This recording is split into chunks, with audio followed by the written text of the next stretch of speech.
কৃষ্ণ কৃষ্ণ শুধু শ্রী কৃষ্ণ। ভক্ত যখন ভগবানকে ডাকে, ভগবান তখন ভক্তকে মাঝে মাঝে ধাক্কা মেরে দেখে। এইদিকে এইদিকে এইদিকে।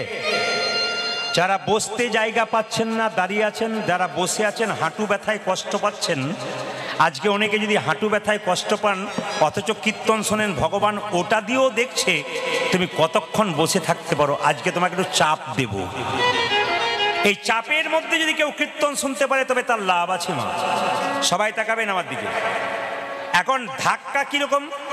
একজন ব্যক্তি আমাকে ফোন করে প্রশ্ন করছে, প্রদীপবাবু, যারা হরিনাম করে তাদের এত দুঃখ কেন? যারা ভগবানকে ডাকে তার চাল ফুটে জল পড়ে কেন? যারা কৃষ্ণ কথা হরি কথা বলে তার ছেলের অসুখ হয় কেন? আর যারা মস্তানি করছে, লোক ঠকাচ্ছে, বুক ফুলিয়ে ঘুরে বেড়াচ্ছে, 2 নম্বরই করছে, এদের কিছু হয় না কেন? এইদিকে এইদিকে এইদিকে। আমি তাকে বললাম, তোমার প্রশ্ন যেমন সুন্দর, তোমার উত্তর কিন্তু তার চাইতে সুন্দর। বলছে, যে হরিনাম করে সে কষ্ট পায়, দুঃখ পায়, যন্ত্রণা পায়, আর যে দেখবেন মস্তানি করে লোক ঠকায় সে দেখবেন, আরে বাবা সব। তারপর ড্রাইভার তো নতুন নতুন আসছে, মানে গাড়ি যে চালাবে ড্রাইভার তো নতুন। একজন তো ড্রাইভার পালিয়ে গেল ভয়ে, আরেকজন ড্রাইভারকে দায়িত্ব দিয়ে গেল। হরে কৃষ্ণ। ও একবার খুঁচেই সরে যাচ্ছে। বেশ ঠিক আছে, ম্যানেজ করো। কি বললাম মায়েরা? যে যেখানে বসে আছেন মনটা অন্যদিকে হয়ে যায়, সবাই লক্ষ্য করুন। যে ভগবানকে ডাকে যার কষ্ট হয়, কিন্তু যে ভগবানকে ডাকে না, বুক ফুলিয়ে বেড়াচ্ছে, তার কষ্ট নাই। আমি বললাম, প্রশ্ন যেমন সুন্দর, উত্তর তার চাইতে সুন্দর।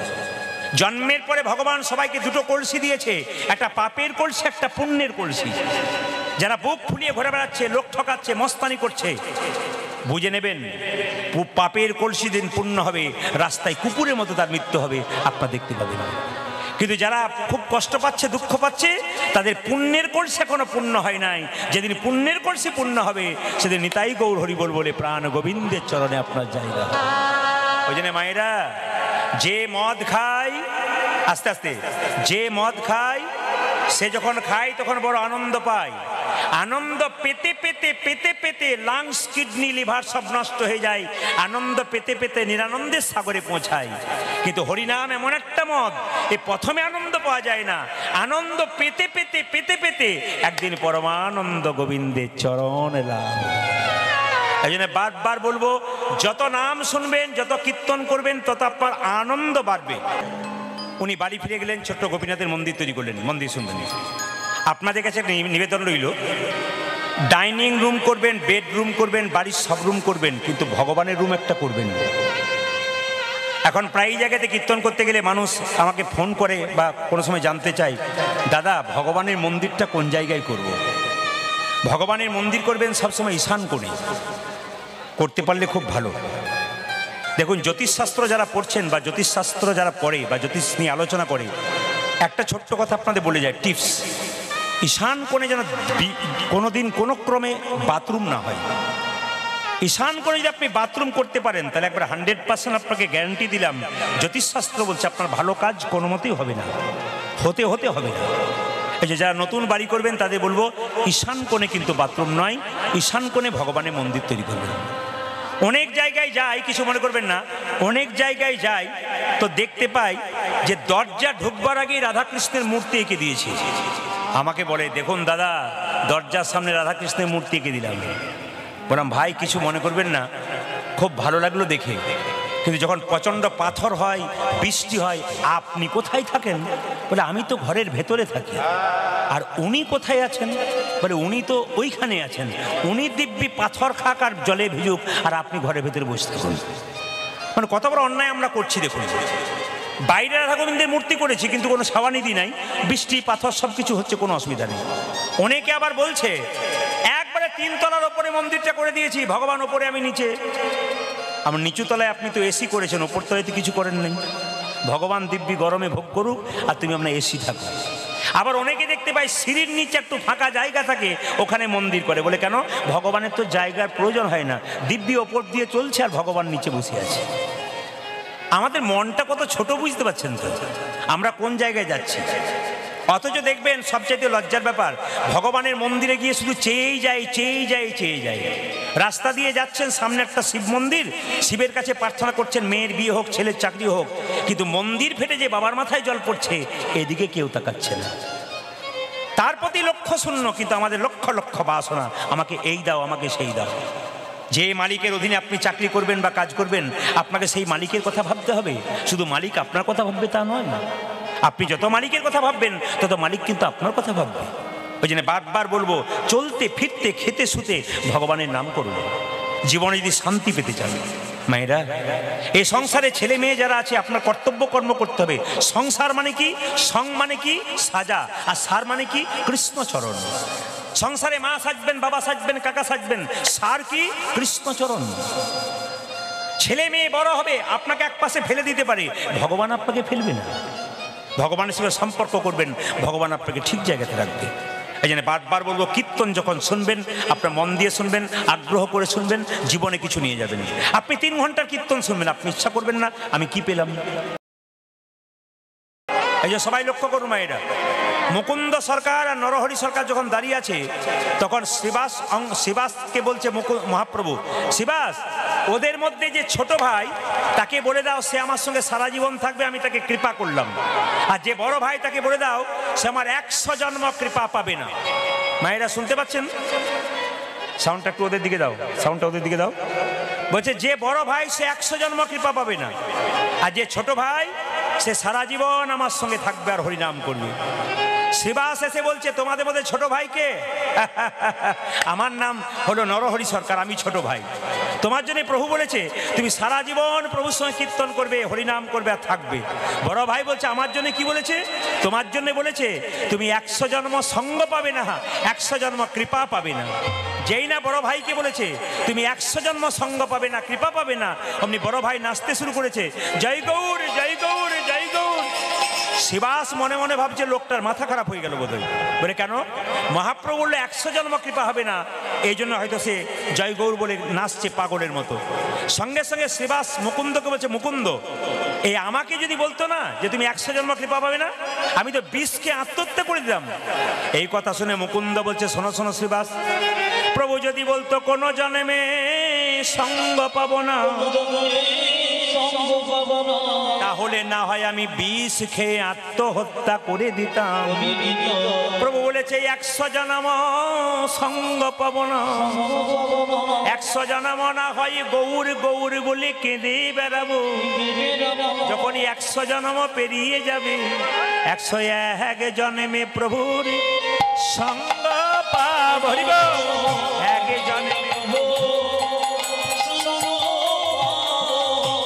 জন্মে প্রভুর সঙ্গ পাব, আমি 100 জন্ম কেঁদে বেড়াবো, এক জন্মে প্রভু সঙ্গ পাব।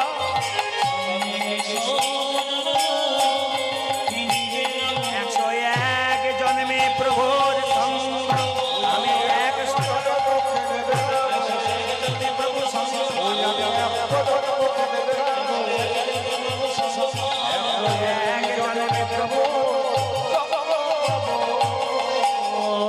কীর্তন শুনতে শুনতে কীর্তনের মাঝে শিক্ষা আছে। কি শিক্ষা আছে?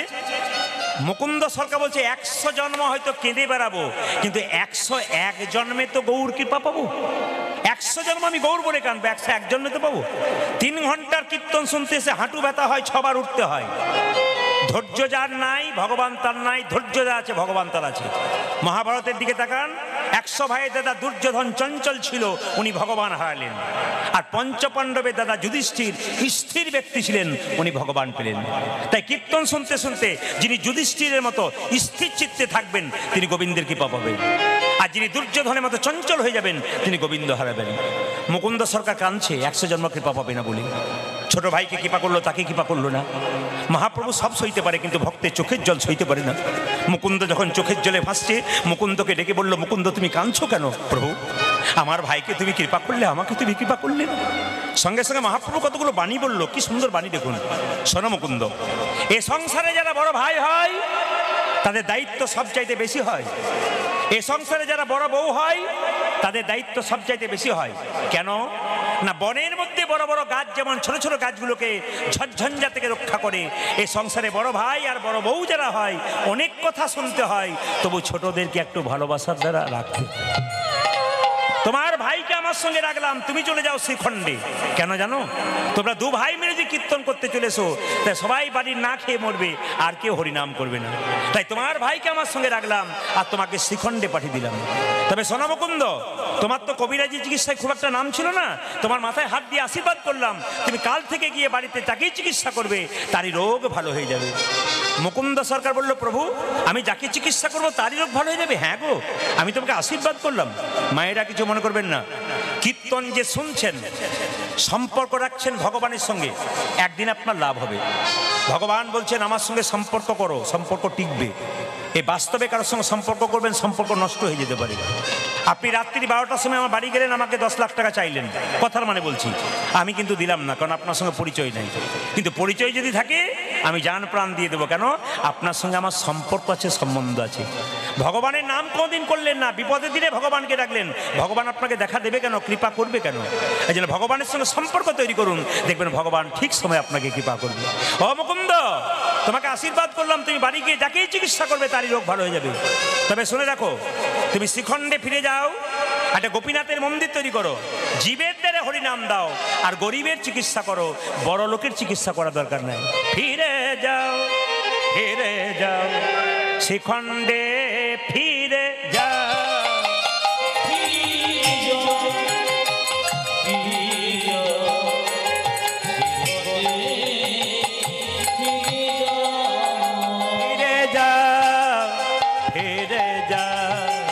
শ্রীখণ্ডে ফিরে যাও, ফিরে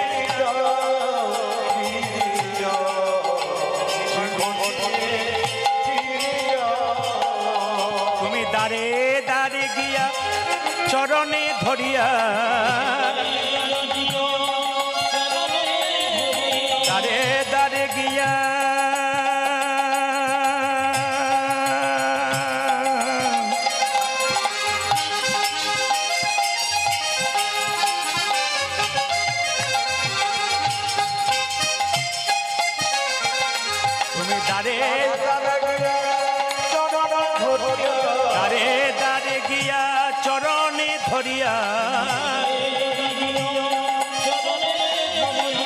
হরির নাম বিলা,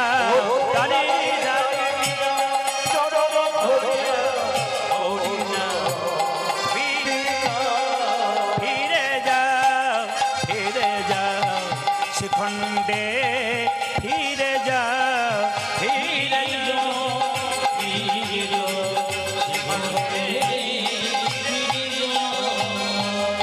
মহাপ্রভুর আজ্ঞা পাইয়া মুকুন্দ চলিল, মুকুন্দ চলিল।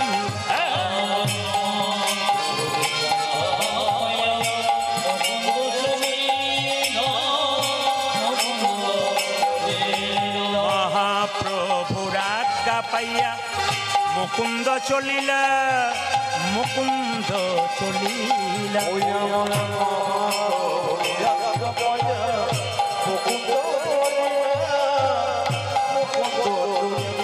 আবার শ্রীখণ্ড গ্রামেতে, শ্রীখণ্ড গ্রামেতে উপনীত হইল, উপনীত হইল।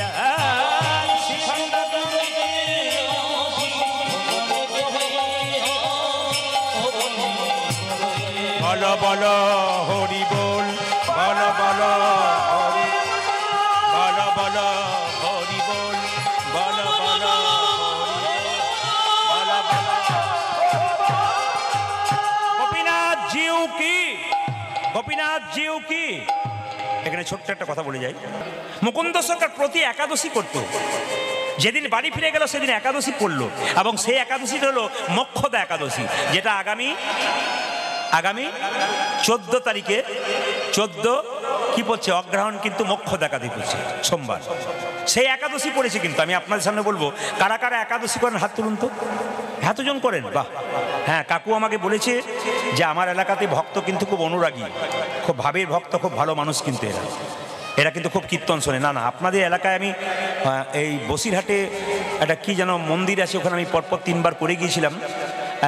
আমার খুব ভালো লেগেছে, ভক্তরা আমাকে খুব ভালোবাসেন সব জায়গাতেই। আর শুধু একটা ছোট্ট কথা আপনাদের বলে যাই, এই কয়েকদিন আগে আমি বিশাখাপত্তনম গিয়েছিলাম। আপনার বিশাখাপত্তনম নামটা শুনে চমকে যাচ্ছেন।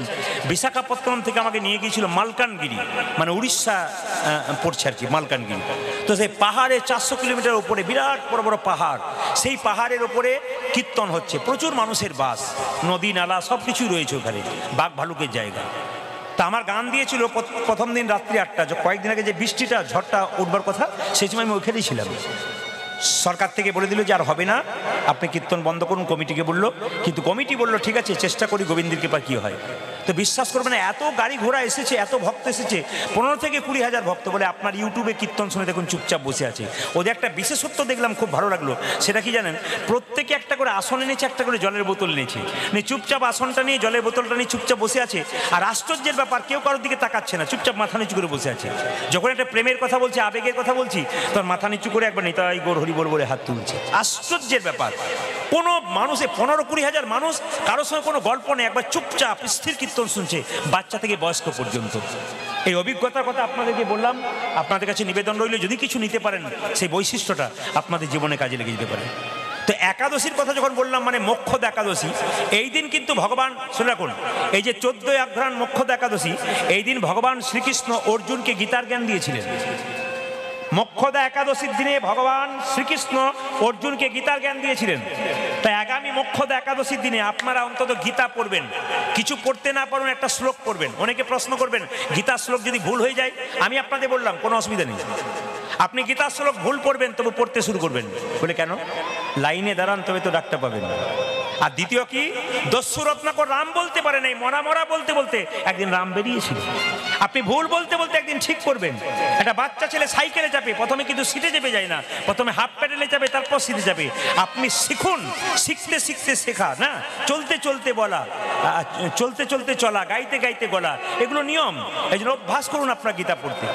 এই মোক্ষদা একাদশীর দিনে যদি কেউ গীতা দান করতে পারে, তাহলে খুব লাভ আছে। কিন্তু এই মোক্ষদা একাদশী দিয়ে যদি কেউ গীতা দান করতে পারে, অন্তত 50টা গীতা 50 জনকে দান করুন, আপনার লাভ আছে। একাদশীর দিনে এক কথা একটু ছোট্ট করে বলে যাই, আপনারা যারা আমার মুখে শুনেছেন, আমি আপনাদের বলতে যাই, প্রত্যেকটি হিন্দু পরিবারে অন্তত একাদশী করা দরকার। কেন? মুসলিম সমাজে 30 দিন রোজা রাখা হয়। আশ্চর্যের ব্যাপার, ভোর 4টে থেকে সন্ধ্যে 6টা পর্যন্ত জল খাওয়া তো দূরের কথা, থুতু পর্যন্ত গেলে না। আর আমাদের সবচাইতে লজ্জার ব্যাপার, একাদশী করতে আমাদের কষ্ট হয়। আমি আপনাদের বলবো, একাদশী বাড়ি বাড়ি করুন। শাস্ত্র বলেছে 8 থেকে 80 বছর পর্যন্ত সবাই একাদশী করতে পারে। কত বললাম? 8 থেকে 80। যদি কেউ অসুস্থ থাকে, সে কি একাদশী করে ওষুধ খেতে পারে? হ্যাঁ, ওষুধ খাবে, তবে কিন্তু একাদশী করতে পারে। একাদশীর দিনে মায়েরা অনেকে কাঁচা লঙ্কার ঝাল খায়, একবারে খাবেন না, শাস্ত্র বিরুদ্ধ। শাস্ত্রে একবারে বারবার বারণ করেছে, কাঁচা লঙ্কা খাওয়া যাবে না। অনেকে ধনে পাতার দেখবেন চাটনি খায়। একাদশীর দিনে সিদ্ধান্ত হচ্ছে যত কম খাবেন তত ভালো, মুখ ঝুটা যত কম করবেন তত ভালো। একাদশীর দিনে যত মুখকে এঁটো কম করবেন তত আপনার ভালো। দেখুন, যারা ডায়েট করবার জন্য ডাক্তারের কাছে যায়, কিভাবে আমরা চেহারাটাকে ঠিক রাখবো, অনেকে যায় না। তার আগে শ্রীমদ্ ভাগবত গীতা পড়ুন, পরিষ্কার করে বলে দিয়েছে যে কিভাবে শরীর ফিট রাখা যায়। কি বলছে? একটা পেটকে যদি 4 ভাগ করা যায়, একটা পেটকে যদি 4 ভাগ করা যায়, তাহলে এই পেটটাতে 2 ভাগ খাবার খাবেন, আর 1 ভাগ জল রাখবেন, 1 ভাগ ফাঁকা রাখবেন, আপনি সুস্থ থাকবেন। এই পেট থেকে 80% রোগ হয়ে যায়। এই জন্য পেট সবসময় 2 ভাগ খাবেন, 1 ভাগ জল খাবেন, 1 ভাগ ফাঁকা রাখবেন। আর আমাদের এমন এমন জন আছে, আমার দলে একজন আছে, ও তো আবার উঠে দেখে যে আমার গলা পর্যন্ত হলো কি, তারপর আবার ফের খায়, ওরা সামান্য দেন। তো আপনাদের কাছে নিবেদন রইল, যত কম খাবেন তত ভালো থাকবেন, আর যত বেশি খাবেন তত তাড়াতাড়ি, আর বলার দরকার নেই কি হবে আর কি। সেই জন্য বলে রাখি মায়েরা, একাদশীর দিনে নিয়ম হচ্ছে পেটটাকে 4 ভাগ করলে 1 ভাগ খাবেন, 1 ভাগ জল খাবেন, আর 2 ভাগ ফাঁকা রাখবেন। যদি নির্জলা একাদশী করতে পারেন, উত্তম একাদশী। তবে একটা কথা বলে রাখি, একাদশীর আগের দিনে কিন্তু ব্রাশ করে নিতে হয়, জিভ ছুলে নিতে হয়। কেন? না, ব্রাশ যখন করবেন যে পেস্টের মধ্যে লবণ থাকে ওই লবণ কিন্তু দেওয়া যাবে না। জিভ ছুলতে ছুলতে রক্ত বেরিয়ে গেলে আপনার কিন্তু একাদশী হবে না। ওই জন্য জিভ ছুলবেন আগের রাত্রিতে, মানে আজকে কালকে একাদশী, আজকে রাত্রিতে করলেন। 2, সবাই লক্ষ্য করবেন। তাহলে আপনার প্রশ্ন করবেন যে বাসি মুখে কৃষ্ণ কীর্তন করা যায় না, আর বাসি মুখে দেখবেন ভগবানের সেবা করা যায় না। কৃষ্ণ কীর্তন করা যায় কিন্তু সেবা করা যায় না। তাহলে আপনার বাসি মুখে সেবা করবেন কি করে, ভগবানের সেবা দেবেন কি করে? এই জন্য বারবার বলে রাখি, যদি হরিভক্তি বিলাস পড়েন পরিষ্কার দেখতে পাবেন। হরিভক্তি বিলাসে বলেছে যে আপনি সকালবেলায় ঘুম থেকে উঠে একটু উষুম উষুম জল গরম করবেন, মানে মুখে নেওয়ার মতো। 21 বার কুলকুচ্চি করবেন ওই দিন। 21 বার গরম জল নিয়ে কুলকুচি করবেন, হরিভক্তি বিলাস পড়বেন, পরিষ্কার লেখা আছে।